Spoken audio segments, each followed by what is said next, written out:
chap kanan ye chuber ji sadalong kane di selwang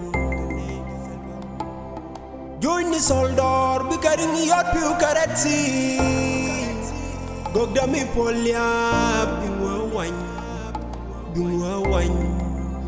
bingwa wany katisin muwali wateka kantawa gora bible chaguk de las che bain pin jen che jen welan gwa daniel belun shuloy du kai le dosku baba gwar kus damin changal kene pin iye chujur chulot kun yalu ni jok chite kon ken wan yam chintul walu jok dorar charia wani mi dan wana wani yechu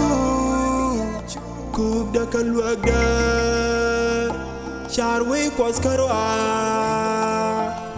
yam chabakan jul chako liu chawaye luin mara shoulder ka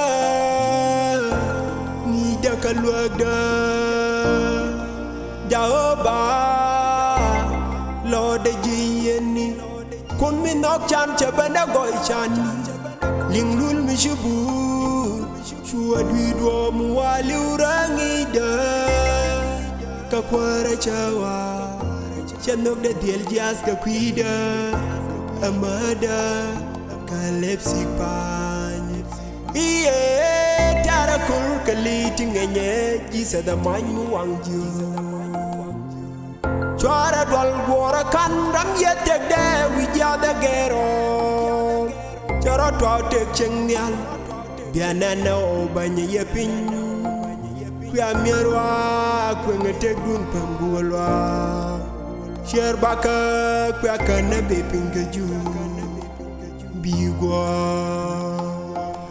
bigwar chandar kanwar ajaw du pol chola belieng shua bain pinya kwara mamwar ka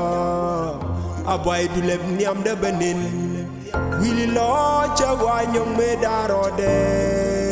do me da dem biye kolwel sin iye chinger nger chibel chiage kar chikolor si jopien jokan bianene changura bwak pinche mir peda jalun mama ye kawara beni chimuro de tie ne tunyer ka boy gor kawar ye inaga ji boy bo the boy ngane ye chukware jimot gadial ti ba gor bo boy ka bolonga ikana bar my gong ni diare bolakwar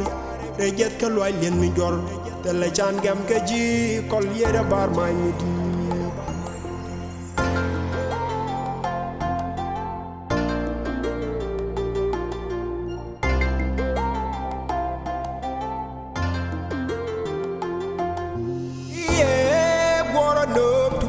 sege ken ga thok ti bon ni chagawa yanne jay kun bo me joja dwar yang kana deb da ngabaro gugu ray gwar ci gar yang ci lol lola del wula biye ko dwal kwiro ko pin ray luti dwal bi ka bum ray luti dwal bi ka bum chabbe chaka chabom lestol chako jalte ka chegi yena luñ ka dul ca luti jet ben jaate chang ca chan ben janga gug right du jas kan ko lu yang mi yer kan chab do bang ci kante ka loj buñ ni ko yer ka lul jara den biye ko way ruñ ni loy de pel mi nga jodu mi ci appel wa ci per yang appel mala chung ni mi bien ji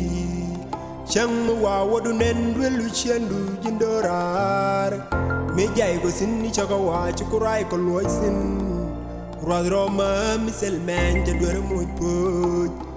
lani ala du kabila lada gang yeda ka poche den labadundu lani ala du kabila lada gang yeda ka poche den labadundu